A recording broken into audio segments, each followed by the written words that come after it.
So hello everyone, this is April 5th, Open Documentation Academy office hours.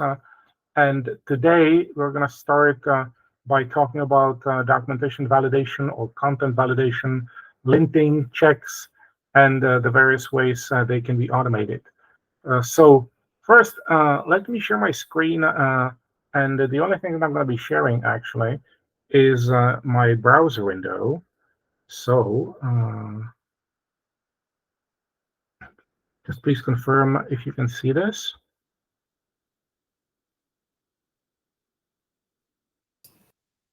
Yep. And thank you. And this is a GitHub repository with the so-called documentation starter pack that a number of documentation sets for Canonical and Ubuntu use. Now, this is in no way limited to Canonical or Ubuntu docs.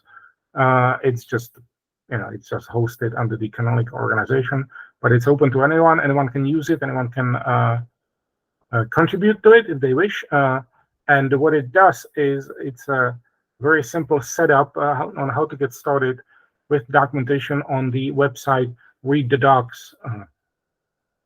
So what it has is a template configuration, and what I'm going to be talking about today, it has also a basic implementation of some checking for automating checks to eliminate human error out of content writing and publishing. So specifically, at this point, what it does is it checks the validity of links that are included in content are valid, that they actually can be visited, then spelling, then inclusive language, and as a sort of a test run, or as it has not been set up as a blocking test, but it also now tests accessibility, meaning that it reports back on possible problems with the accessibility features of the documentation website where it's published. The way this is set up is that there is a Makefile being sort of a configuration file for the Make utility. The Make utility is usually used by free software projects to facilitate compilation and building of applications, but it can just as well be used to simplify running of complicated commands. So this Makefile, if I open it, you'll see that it has over here a bunch of defined commands. Their definition is down here. We don't have to go into those details. Suffice it to say that if you set up your documentation using this starter pack, or basically if you just fork and clone this very repository, then you're going to be able to run those checks on the content within that repository just to check it out.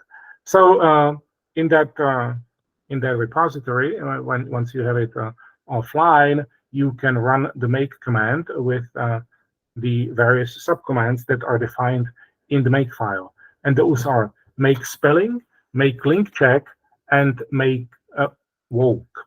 Now, woke is a bit of a silly name, but it's just because we're using a utility at this point to facilitate the inclusive language check that is called woke. It's just based on that utility. So it's a name of that command.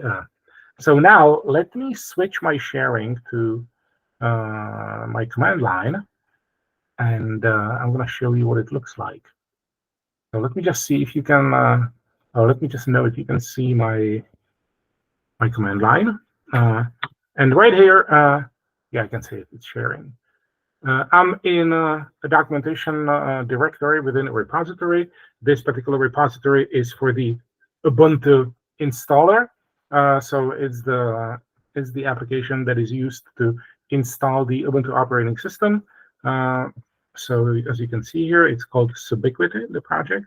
And I'm now in the doc directory. So that's the documentation that's published as the Ubuntu installation guide, especially for the server edition. And these are the files that are in the doc directory. Now I have that Makefile here that the same Makefile that's used by the starter pack, because the starter pack has been adapted for this documentation set. So I can run, for example, make linkcheck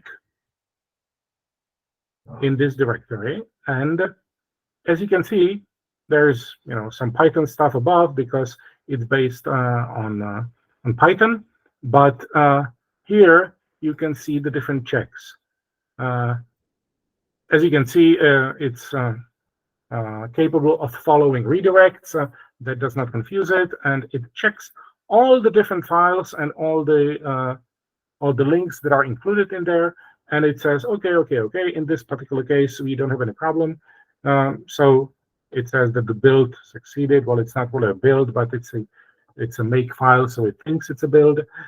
It just the test succeeded, and we're good in this directory. Same way, I can run, for example, make spelling.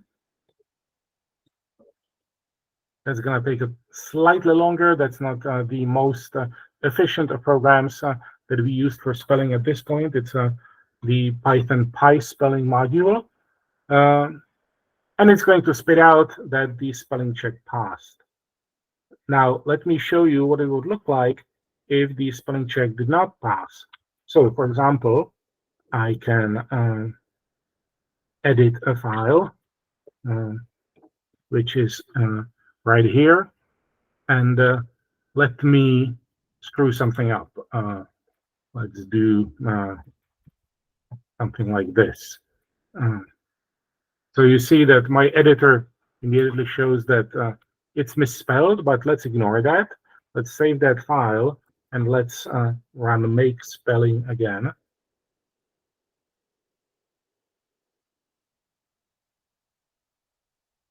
And it takes its sweet time.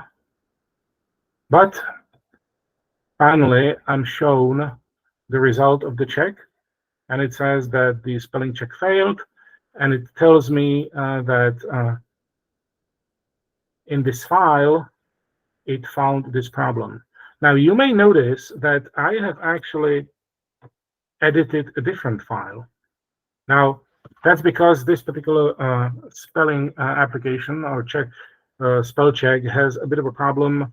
Right, it's a feature / problem, because what it does, it does not run on the source code, not on the restructured text, not on the RST file that I have edited, but on the resulting HTML file that is built out of that.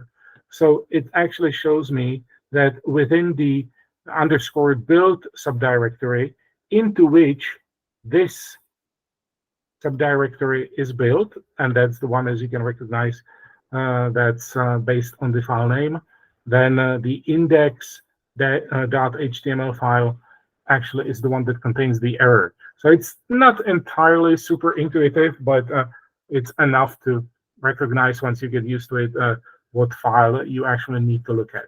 And of course, it tells you where what kind of mistake it found.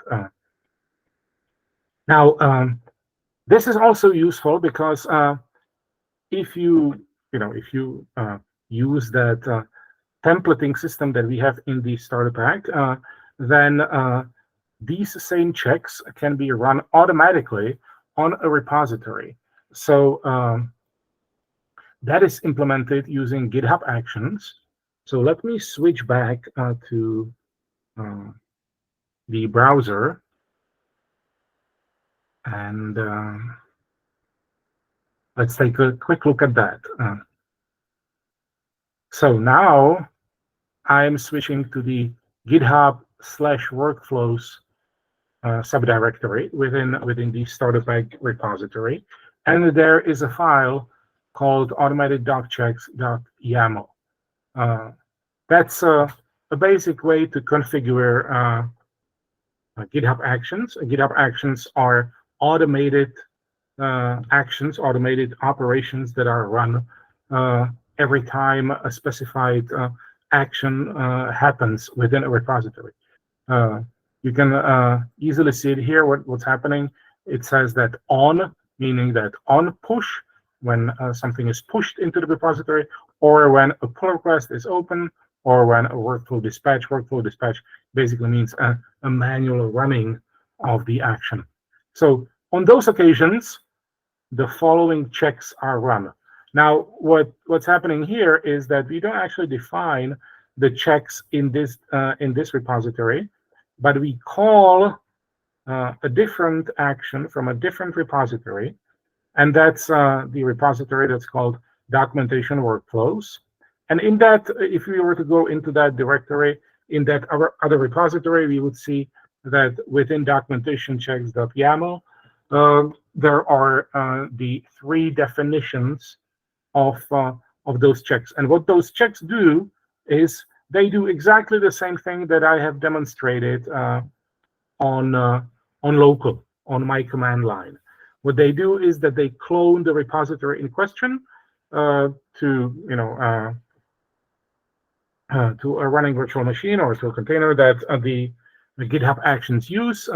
They make sure that they have all the prerequisites, meaning Python and so forth, and then they run the command from the Makefile. So they literally would do within GitHub, they would run make spelling, they would run make linkcheck, and so forth, depending on what the check is being run, what the action is. And that way, somebody, for example, when somebody submits a pull request, this action gets automatically executed, and the checks are run. And the same checks are run as you would run on local. So you can be sure that when you run make link check, for example, and it spots no mistakes in your links, then when that same check will be run on GitHub to check your pull request, it's gonna be the same same scenario, same context, and so on. So that I find that very useful, and it's a really good check or sort of a validation of whatever content or changes or modifications are being submitted.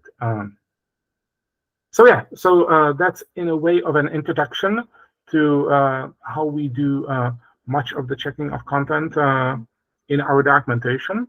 Of course, as usual, questions are welcome. Feel free to ping us on Matrix or to use the mailing list and so forth. We would be happy to discuss how to, for example, adopt this starter pack for your documentation, or even if not that, how to adopt perhaps just the checks if you would be interested in those. Now, as a second part of today's demonstration, I talked to Andreia, who's here, and she was experimenting with Vale today, and she got excited about the possibilities and about playing with it and what it can do. So we agreed that she's going to present a little something that she was working on today. Vale, let me switch to a different window. I mean, a different website. Vale is a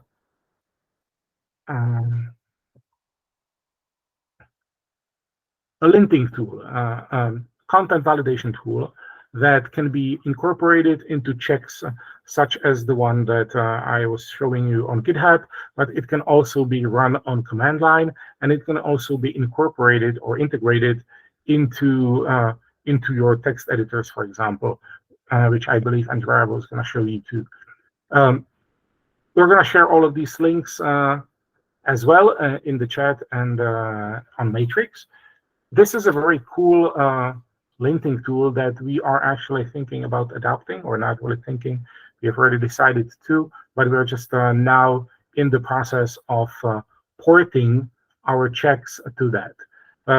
It's a very flexible tool in that you can define all kinds of checks for it, and you can also consume, of course, rule sets that have already been predefined for you. In fact, if you click on this Get Started button here on that main website, you are going to be presented with installation instructions, and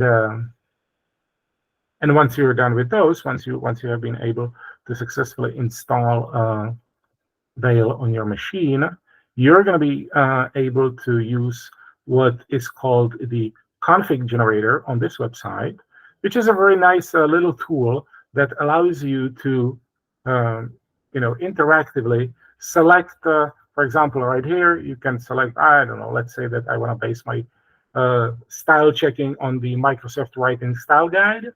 And then I want to select some supplementary styles and or not. And it's going to generate this vale ini file. So that's the basic configuration file. And you're off. You can get started with that. That's definitely better than nothing. And then you can start adding your own checks, which is what Andreia started to do. And with that, I'm going to turn it over to her and let her present her screen. Sure, thanks. Yeah, as Rob said, I've been introduced to Vale really recently. It's my first time using anything like this, really. So I didn't even know about this config generator, which is very useful. Thank you. I guess I'll show a little bit what I've been doing to understand it a bit better and implement my own custom rule. If I can share this.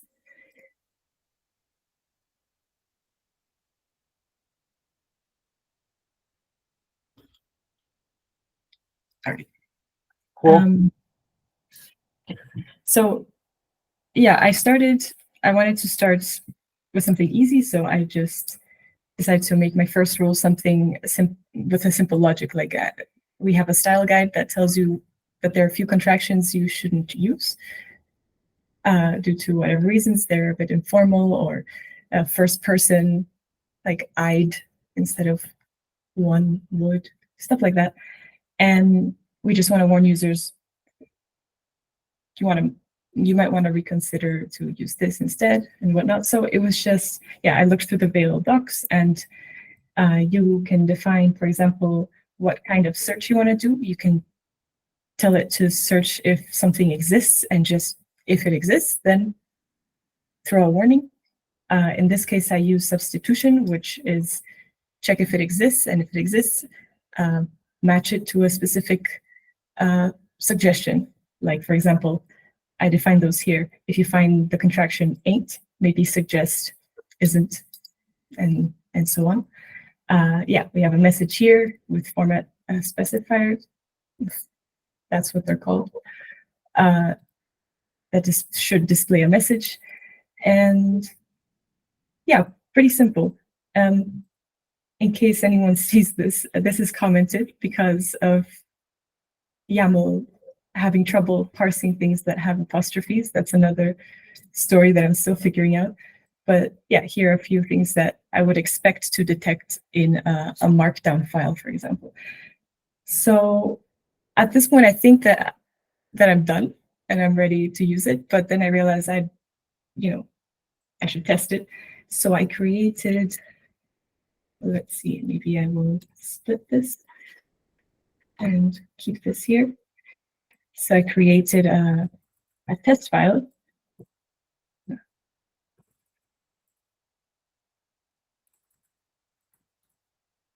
A test file that I would really hope this would detect stuff in. So I added some contractions in the header, in quotes, just, random stuff to check for. And then I ran Vale. And it tells me that there are no errors and no suggestions and everything is fine. And that's when I learned about this config file, this .ini file that you need to set up in order to tell Vale which rules to use, because you can use, Vale has its own set of rules apparently, but if you make your own, like I just did, you need to tell it. So the way that looks is, in this case, it's super simple. Like this. You just tell it the path to your custom style. I want to search for markdown files, and the name of the folder containing my custom styles is just Canonical, but essentially it's just pointing it to the path. And now running this with this file will actually give me the warnings that I expect. Oh, sorry. So yeah, warning, consider using may not instead of mayn't, which is something I learned exists. Yeah, we defined it here. So that was pretty cool. And I guess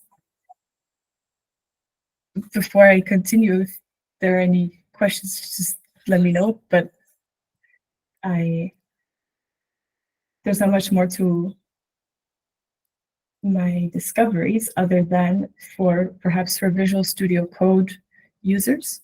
I found out how to do this in there with the UI from Visual Studio Code, and maybe I'll just briefly show you what that looks like if you're a less terminal person and more UI person.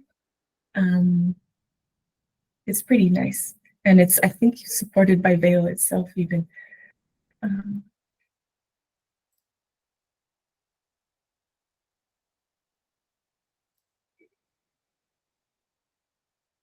Yeah, the contractions, my test. There's a few details to configuring it, but it's overall pretty straightforward. And here I have my warnings. Even tells me which line they're on. So yeah, that's pretty much it. Really nice for a really easy setup overall. So I really recommend this tool.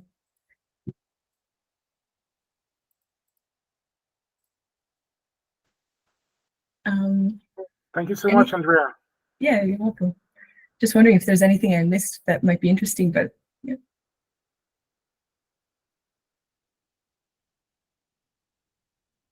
Please go ahead. Yeah, so thank you for that presentation. I joined a little bit late. My apologies for that. But I managed to get on context with what you were doing there. And I just went and had a look at Vale. I had no idea that tool existed, actually, and what you've done with it there. I just took a look at the documentation. I'm responsible and working on Kubuntu's website at the moment, which we're migrating from WordPress to Hugo. So all the content is written in Markdown.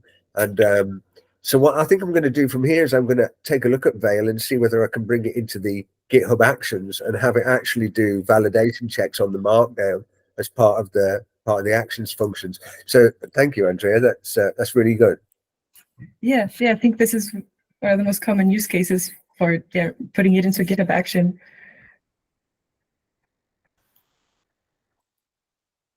Great. Unless anybody has any questions that would be pertaining to this, let me stop the recording at this point. We're going to share it as usual.